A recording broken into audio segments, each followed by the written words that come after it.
What do you do when there's nothing you can do?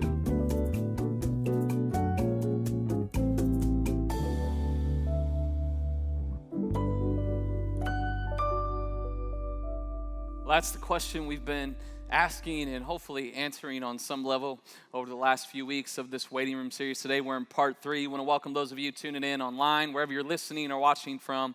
Thanks for taking some time to be a part of our experience today as well. Well, the waiting room, not a fun place to be. And throughout the series, I want to encourage you, right, every week leads into the next. So make sure that you are going back and catching up and watching these online. I do my best to recap, but don't have a lot of time to do that when we got to get into today's message. But what do you do when it seems as though God has told you to take a seat?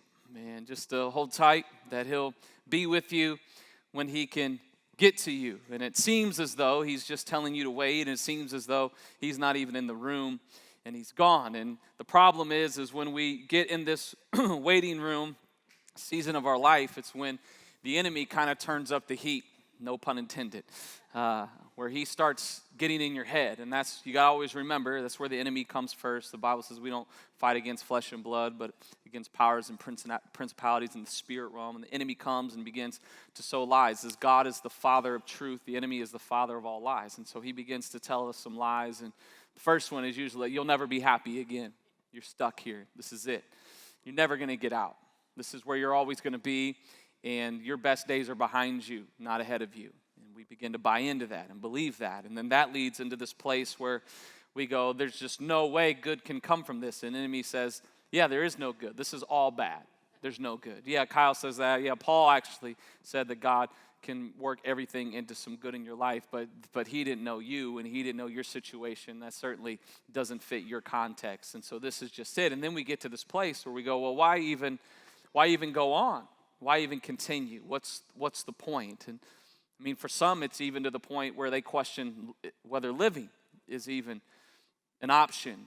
But for a lot of us, it's what's the point of even trying to love and serve my husband or my wife when they're not changing? I should just quit.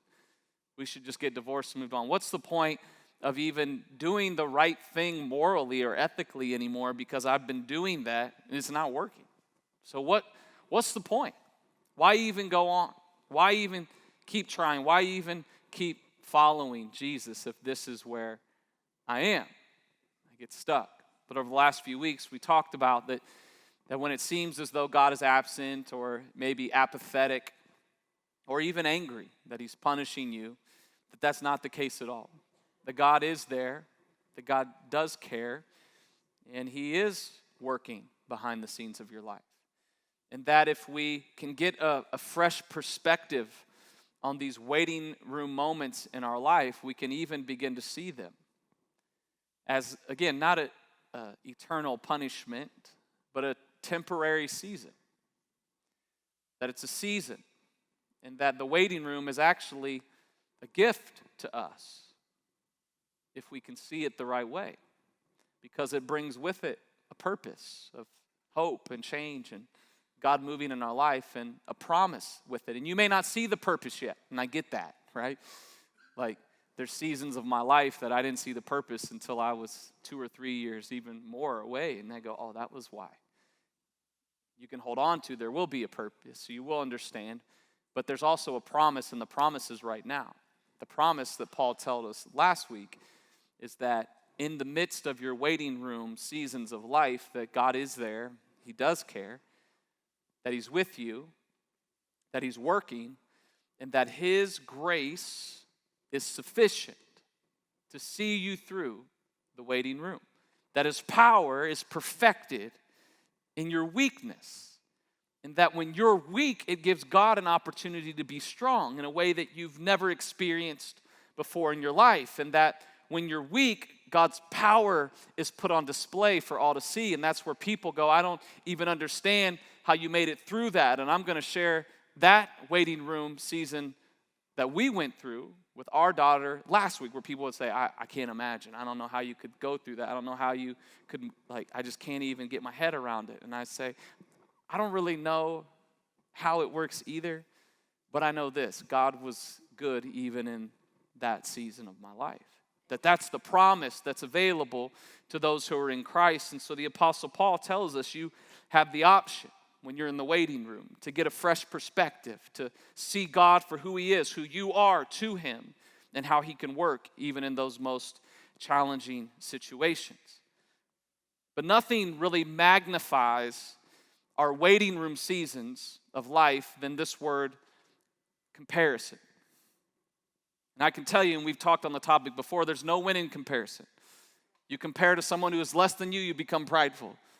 You compare to someone who has more than you become envious, jealous. There's no win in comparison, so we might as well just not do it. But what happens is when we get in the waiting room chair, we start seeing a lot more clearly how everybody else has what we want, right? Don't we? Like, you're in the season of singleness, right? And I always joke, you're either single for a season or for a reason. You got to figure out which one. But you're in this, and someone gets married, they get engaged, and you're like, what? Her? Are you serious? She doesn't have half the potential I have as a wife. That guy, he got the promotion? Are you kidding me? Is my boss, what? And we start comparing to each other. We start seeing what they have and what I want. And comparison, you've heard before, is a trap. And I'm telling you, comparison is a trap that will keep you stuck in the waiting room. It'll keep you there. Social media makes this worse, doesn't it? You now have instant access to all of your friends' highlight moments. We've said this before. It's the highlight reel, and we compare our behind the scenes to someone else's highlight reel. Look at them at Disney World. Aren't they perfect? They got all their little ears on and their matching shirts.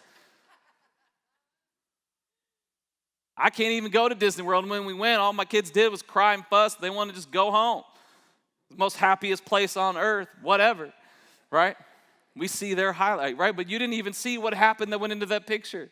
That the kid was screaming, he threw his ears off 5 times, and finally they got the picture that they put up. And their camera roll's full of all the bad ones, but we just put up the good one, right? That's what I do on social media. I don't share with you all my junk. If I did, you'd be like, dude, pull it together, right?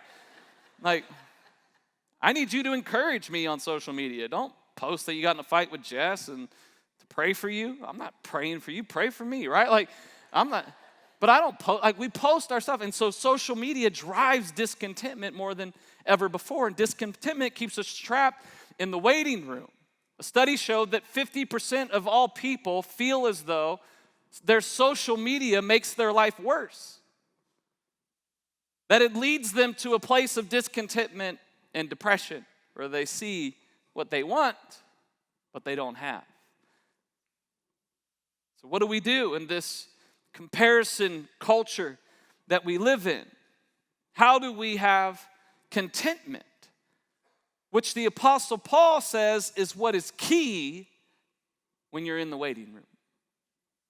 You got to be content. You have to get a fresh perspective.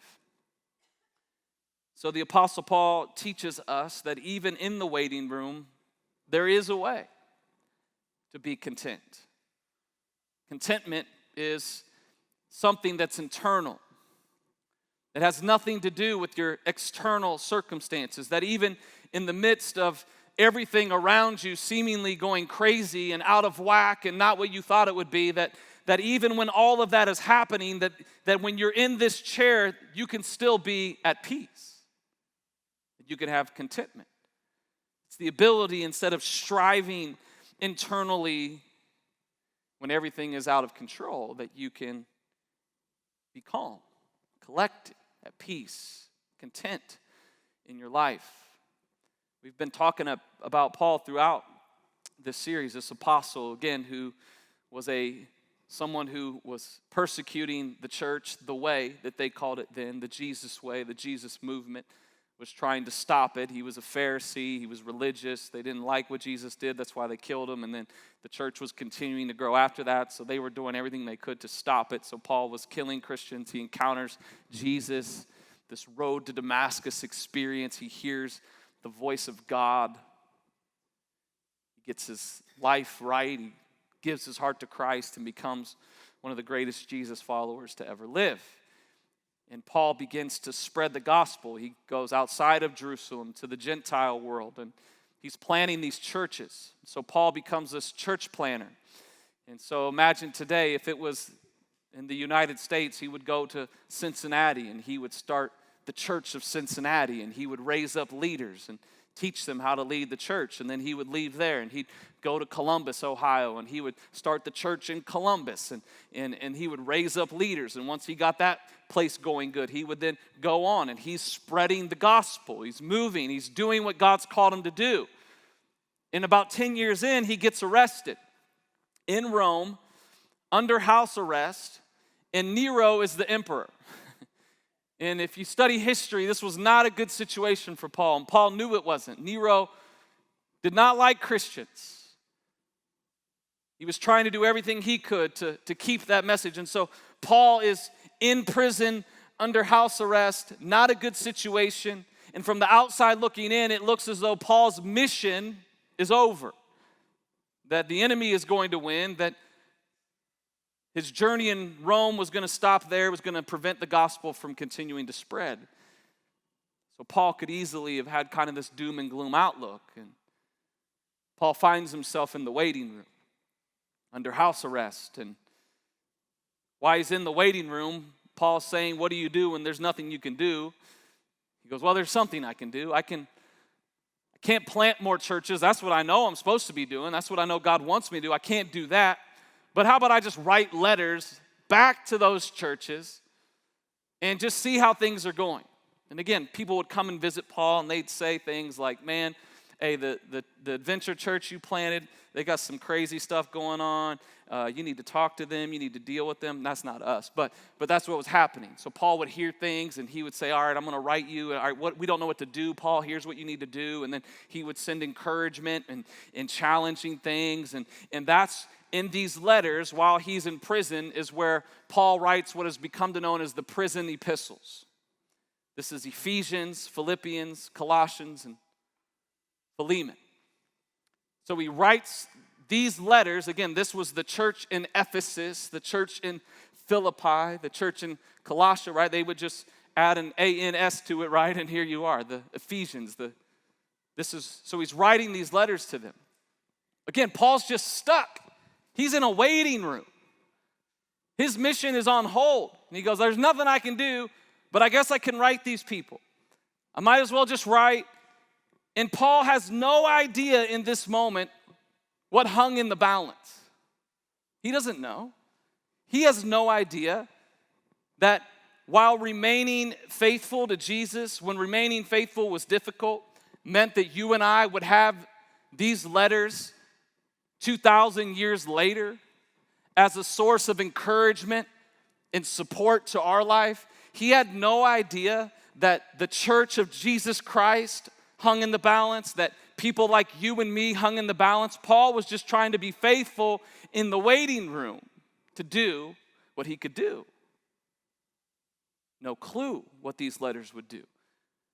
And you and I have no idea what or who hangs in the balance when you have a choice in your waiting room to remain faithful when you feel faithless, to remain hopeful when you feel like there's no hope, to remain steady and solid in the waiting room moments of your life. It's in one of these letters that Paul writes where he writes on this issue of contentment. Contentment in a comparison culture. How do we find it? Paul writes these words in Philippians chapter 4, verses 10 through 13. And verse 13 probably is going to be familiar to some of you in the room today, but I want to start back at 10 where Paul says this. Again, he's writing a letter from prison back to these people. He says, I rejoice greatly in the Lord that you renewed your concern for me. Indeed, you were concerned, but you had no opportunity to show it. Paul's in prison.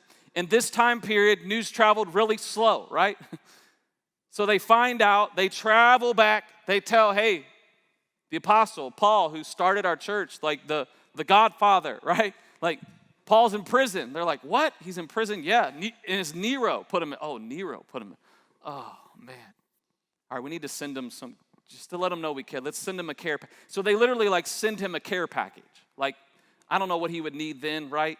Like maybe they sent him a, cell phone or something. I don't know what they did. But they send him some stuff that he needs, probably like some warm clothing, maybe some food, some things that he could utilize. And so Paul's writing back to them after he received this, but he says, you renewed your concern for me. That even Paul, when he was in the waiting room, goes, does anyone even know I'm here? Any of these churches that I've been starting, like, nobody's coming to visit? Nobody knows what's going on? And so he says, thank you that you renewed your concern for me.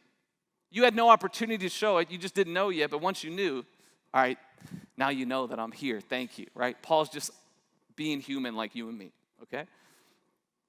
He needed it. And then he says this, I'm not saying this because I'm in need. In fact, what you sent is great, but I had enough. And then he says this. He says, for I have learned. Look at your neighbor and say, he learned. He learned. He figured it out. I learned to be content, whatever the circumstances, whatever waiting room season I'm in, I've learned. I've learned something that keeps me content in the waiting room. Every circumstance. I don't know about you, this makes me ask a question. Well, you learned something. So you mean if you learned it, then I could learn it, right? That if Paul could figure it out, maybe I can figure this out. Maybe you can figure this out. That in this social media culture we live in that drives discontentment, especially when I'm in the waiting room, it just magnifies it. That there's a way that I can be content, that this is a behavior that I can learn, and this is where we all lean in, right? This is where Paul gets us like, okay, well, what is it? We start leaning in. I want to know what it is. That there's this category of contentment that works in all circumstances. That in the waiting room, you can figure out how to have peace, how to remain faithful, how to keep trusting, how to have hope. Remember, Paul was a man of extremes. When he wasn't a Christian, I'm going to kill them all. He became a Christian, I'm going to win them all. He was type A, driven, entrepreneur. I'm going to plant churches. I'm going to give my life to this mission. He's a man of extremes. So when his mission gets put on hold, you can imagine the inner wrestling match he was having. And he says that despite the extremes of my personality, despite being an overachiever, I figured out how to be content. Goes on to verse 12. Again, he says, I know what it is to be in need. I know what it is to be plenty. I know what it's like to be here, where I'm at, in prison. I know what it's like to be free.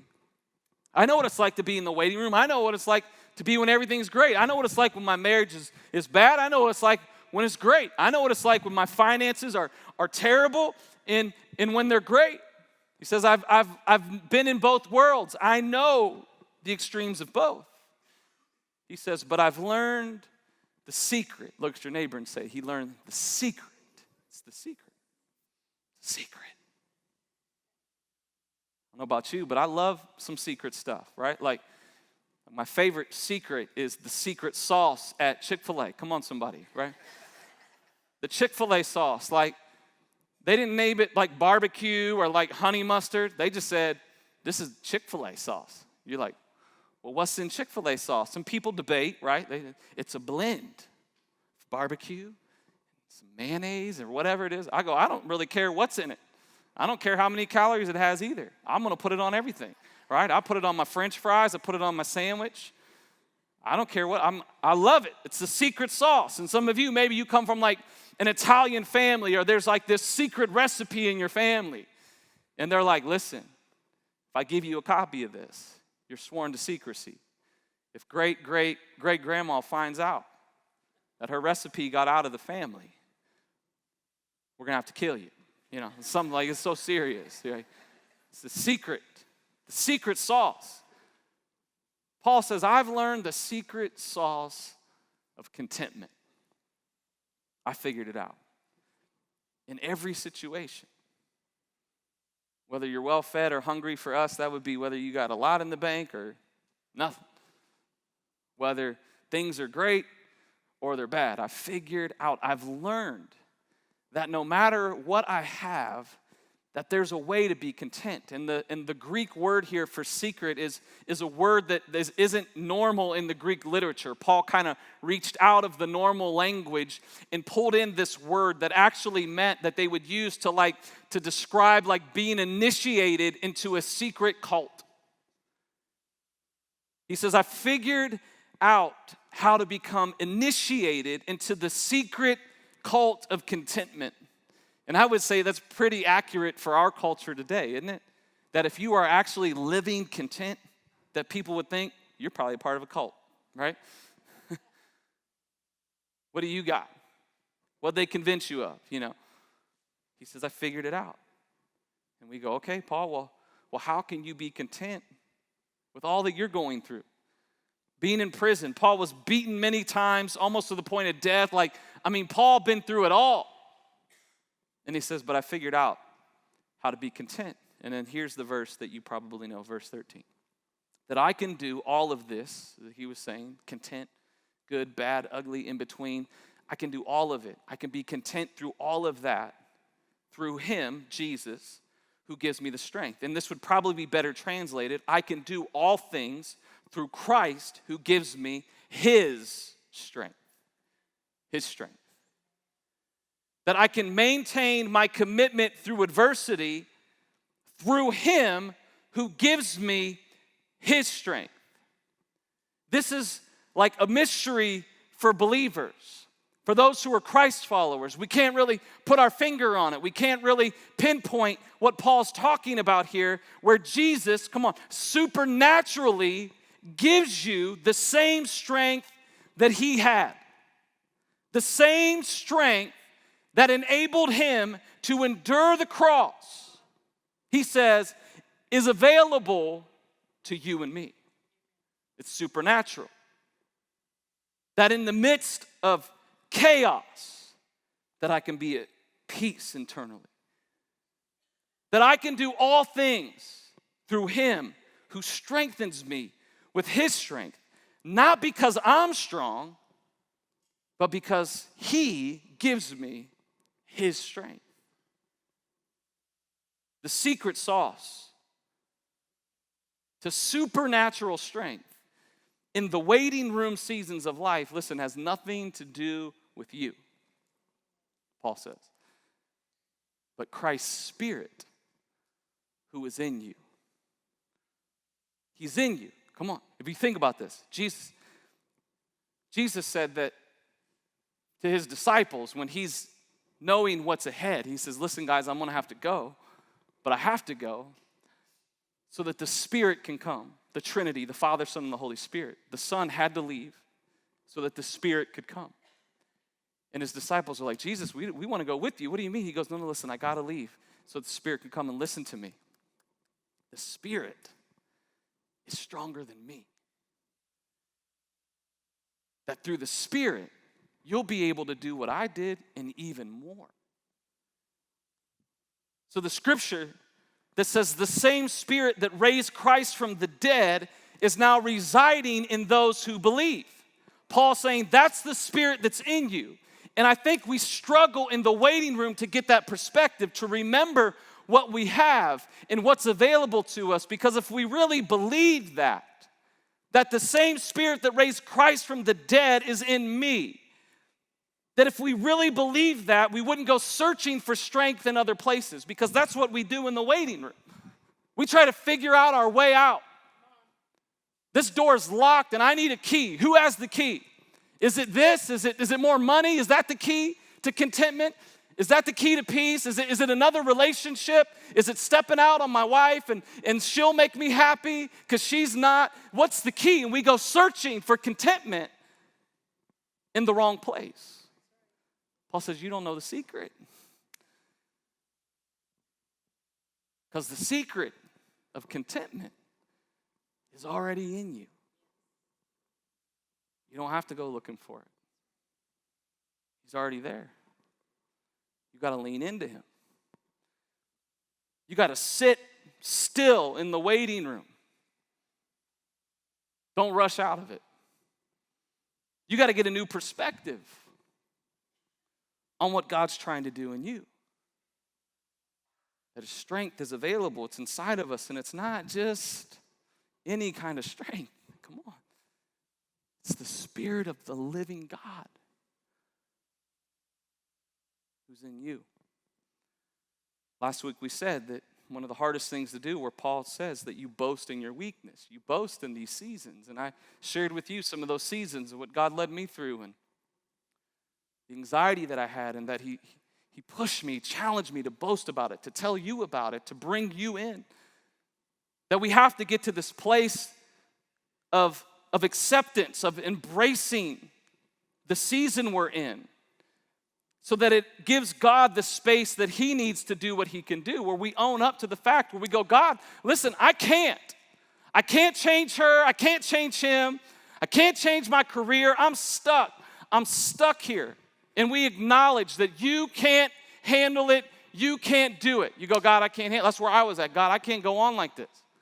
I can't do it. Next week, I'm going to share with you more about another season of the waiting room for us, where I literally go, God, I can't do it. And God goes, I know you can't. But if you lean in, I can. It's the secret sauce. And I can through you. So you get to this place where you go, I can, he can through me. And he gives you strength, his strength. Do I have any coffee drinkers here in the house? Any coffee drinkers? Yeah. I don't understand you. I don't know why you drink that stuff. It tastes terrible. I tried in college, like people were like, you don't drink coffee. I'm like, nope. They're like, well, if you want to stay up all night and get your paper down, drink this. My roommate would give it to me, and I was like, oh, this is awful. I'd rather fail the class than drink this. I was like, and why would I choose this when I can just go to the machine and get Mountain Dew, right? Like, so I chose Mountain Dew, and then I realized the Mountain Dew had way too much sugar in it. And so now today I drink something called Zip Fizz. And you want to know where I found it and where you can buy it at? Costco, okay? You guys know my relationship with Costco. It's weekly, if not more than once a week. And one day I was going through Costco, and they handed me a sample of Zip Fizz. And I got the Zip Fizz. It's like B12 energy, all good for you stuff, And I drink it, and I got this shot of adrenaline, you know what I mean? Like caffeine. I was like, wow, this is what caffeine feels like? This is amazing. I was ready to take on the world. I was like, give me some more of that, So guess what? I have a Zip Fizz every morning now. 2 on Sunday. I'll have one after this service so I can get through the third one. So now I drink Zip Fizz. But the thing about Zip Fizz, the thing about coffee, for all you coffee drinkers, is that it's temporary, right? It wears off. Got to have another one. I don't need just 1 cup. I need 2 cups. Some of you, like 5, 6 cups to get the coffee, to get the caffeine you need. And as much as I love them, they're great, they do wear off. Here's what Paul is saying, is that the Spirit that God has promised you, that gives us his strength, is not a temporary energy boost. That you come in Sunday, right, and you're here, and you get encouraged, and hopefully we want you to feel encouraged. We want you to be inspired. We want you to leave this place feeling hopeful with practical things that you can apply to your life that will help you navigate being a Christ follower in this world we live in. I want you to have that. But listen to me. If this is your only shot of energy for the week, you're not going to make it. Paul says there is a way. There is a something, a someone, the Spirit, that if you can figure it out, that isn't a temporary energy shot that wears off, that this Spirit, the one that raised Christ from the dead, the one that Jesus said would enable you and I to do greater things than him, that Spirit lives and remains in you. It's there. Paul said that's the secret. Don't go searching out here. Look in here. Lean in to the Spirit. So you go, I can't handle this season that I'm in. I can't handle the diagnosis. I can't handle the relationship. I can't handle the issues with the kids. I can't handle this financial deal. I just can't keep doing this. And God says, you're right. I know. but I can. And I can through you, if you'll let me. Maybe you're like me, and maybe you're newer in your walk with Christ, and maybe you're coming from a background where you don't have maybe the experience with Jesus that I do, and you go, I just don't really understand this supernatural thing. And if I could be honest with you, I don't fully understand it either. It's supernatural. It's beyond my understanding. I wish I could articulate it better and put it into some catchy phrases that you may be able to understand and remember a little bit better, but it's not really that way. That there's this mystery, but listen to me, that creates a reality. That you can have contentment in the waiting room because of your Savior that lives inside of you. And it's a reality that I experienced in the most trying waiting room season of my life that I'm going to share with you next week. And I can't explain it to you, but I can stand here and say, I experienced it. Can't explain it. I had peace when most didn't have it. I experienced something supernaturally that got me through the hardest thing I ever had to walk through. I can't explain it. I wish I could better, but I did experience it. And that's what makes my story so powerful, and it's what will make your story so powerful. Is that when you're walking through a season, when everyone else is at chaos and striving and trying to figure it out, that here you sit in a waiting room and people go, how did you do it? And you go, I don't know. It was God. I don't know how I did it. People look at you and go, how did you have peace? If I went through that, I don't know what, I'd quit. I'd throw in the towel. Why would you even serve God if that's what he's going to do to you? If that's what he's going to make you go through, why would you even serve him? I'd throw in the towel. And you go, I don't know. It wasn't me. Where you get to this place where you go, God, I can't. You can. So go ahead. So today I want to give you some homework, and the band's coming. Oh, homework. Yep, homework. It's easy, though. I want you this week to start, and I've used this before. It's been a few years. This idea that Paul gives us, that you start each day with, God, I can't. I can't handle it. Can't go to work. Can't deal with him. Can't go on with her. Can't handle these kids. I can't. You start every day like that. Admit it. Embrace it. Own it. I can't. But God, I believe you can. And you can through me. So go ahead. Start every day like that. Every day. And then every night, before you go to bed, say, God, and teach me the mystery of Christ in me. I don't get it, but God, I want to. I don't really understand it, but God, teach me the mystery of Christ in me that enables me to sit at peace in the middle of the waiting room. It's available to you. It's what he has for you. It's what he has for all of us. That you can learn the secret sauce to contentment in all circumstances. And when you're in the waiting room, you can learn that the secret of contentment is Christ in you, empowering you to do what you can't do on your own. I want you to think about for just a second the thing in your life right now that fuels discontentment. That's the thing that if you could change it, if there was just one thing, if you could change it, this would be it. In a second, you know it. I'd change it.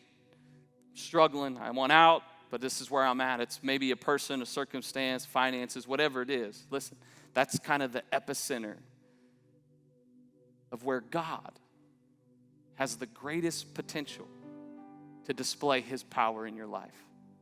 And he wants to. But it takes you saying, God, I can't. You can. So go ahead. And next week, I'm going to share with you, my God, I can't do this moment. And how God, I can't explain it, showed up so huge for me and Jess and our baby. And what God did for us. And what I know he can do for you. Because listen to me. You have no idea what hangs in the balance of this season of your life. You have no idea how he's going to use it for you and how he's going to use it for your story and for you in your life to be a testimony of his goodness and his faithfulness so that others can come to know the God who supernaturally lives inside of those who call upon his name. If you'd stand with me today, we're going to take just a few moments to sing this song together. And this song is exactly what we're saying, and I want you just to get to this place maybe where you just say, God, listen, I can't, all right? It's not going to surprise him, okay? He's going to go, I know. It's okay. I can't. Now give me permission to do what only I can do. And you just create some space where the Spirit of the living God, listen, the Spirit of the living God lives and remains in you. It's there, just waiting for you to discover the secret of contentment in the waiting room. Isn't somewhere out there. It's right here.